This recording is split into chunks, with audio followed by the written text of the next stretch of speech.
Politics is inherently divisive. We all know that. What I want to talk about a little bit in this video are the hidden dangers that exist when we go into this us versus them mindset.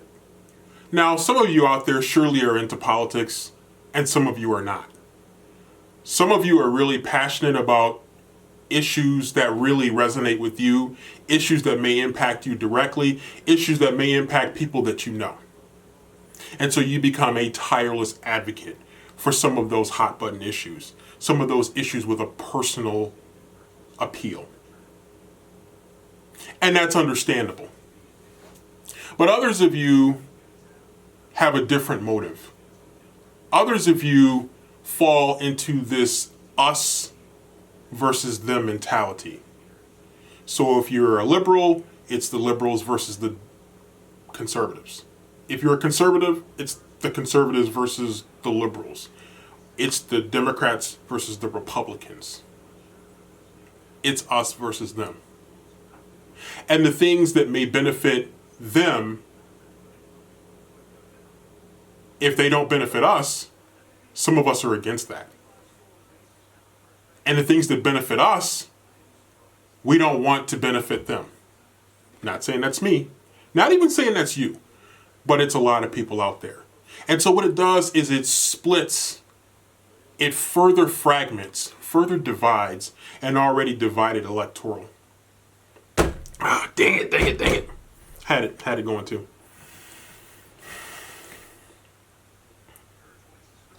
So I wanted to talk a little bit about the hidden dangers of us versus them.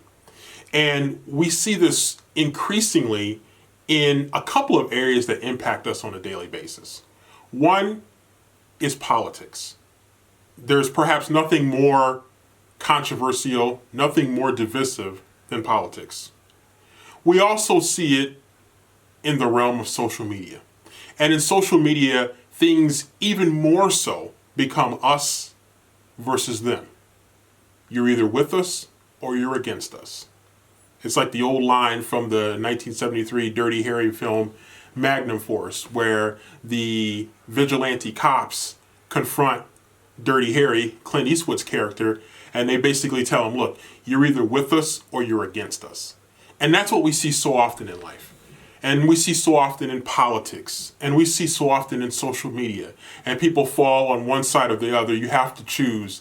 And people who elect not to choose are sometimes ridiculed, insulted, degraded in ways that are worse than even people who are on the other side of the argument. The ones who were supposed to be your enemy. The ones who were supposed to violently disagree with you the most. The ones who were supposed to aggressively be on the opposite side of the coin. And so what happens when we find ourselves in us versus them? We further divide. We further split. We further fragment. And the ways that we could be healing ourselves, the ways that we could be collaborating and working together, the ways that we could be seeking out common ground, we totally push aside in favor of hyperpartisanship. We isolate ourselves as we have this tunnel vision where only our causes are what matter. And anything that doesn't directly impact or benefit us is irrelevant or is against what we really want, what we really feel like we need, what we really feel like we deserve. And so us versus them not only takes away our ability to collaborate and work together, it makes the things that we are actually working for that much more difficult to attain because of our unwillingness to work together.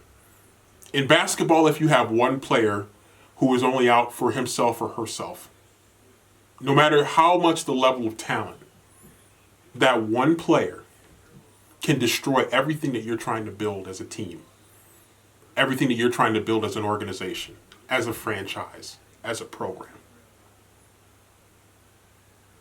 It takes a collective effort.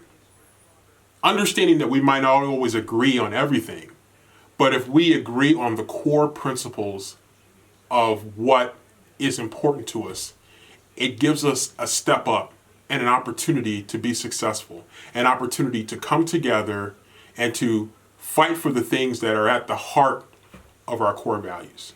If we're unwilling to do that,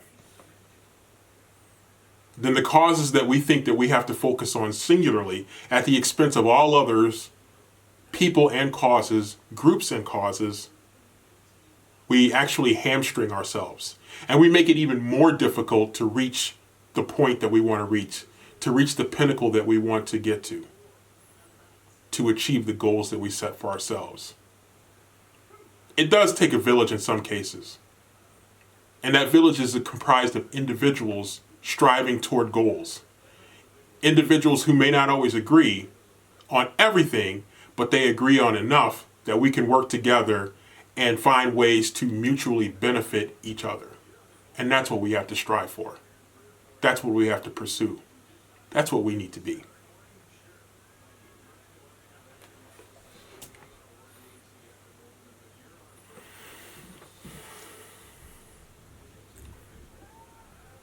So, you are in favor of reparations, but you're opposed to voting. How exactly does that work? We'll discuss. As many of you know, reparations is a hot button topic today.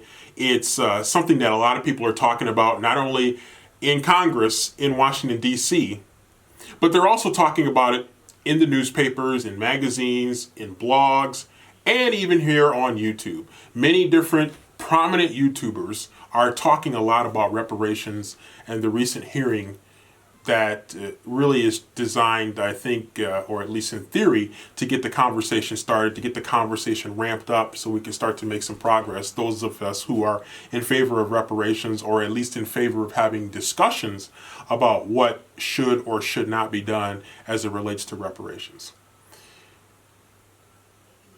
The interesting thing is that I think it's really a personal choice whether you choose to vote or not. Totally understandable that some people may not want to. On the other hand, it's totally understandable those who choose to vote and who believe strongly in the right to vote, A, and B, the right to exercise that right to vote. But one of the things that's really interesting is that for those who choose not to vote, and again, that's a personal choice, totally understandable, many people have their reasons. But those who choose not to vote, but yet want to advance the cause, the issue of reparations, and that want politicians to support that cause, the same politicians that they don't think that people should vote for. The same process that some people don't think that voters should participate in at all, whether Republican or Democrat. And yet these people that advocate for that, advocate against voting, advocate against supporting political parties, advocate against supporting even individual political candidates, are still some of the loudest voices saying, hey, we still want reparations.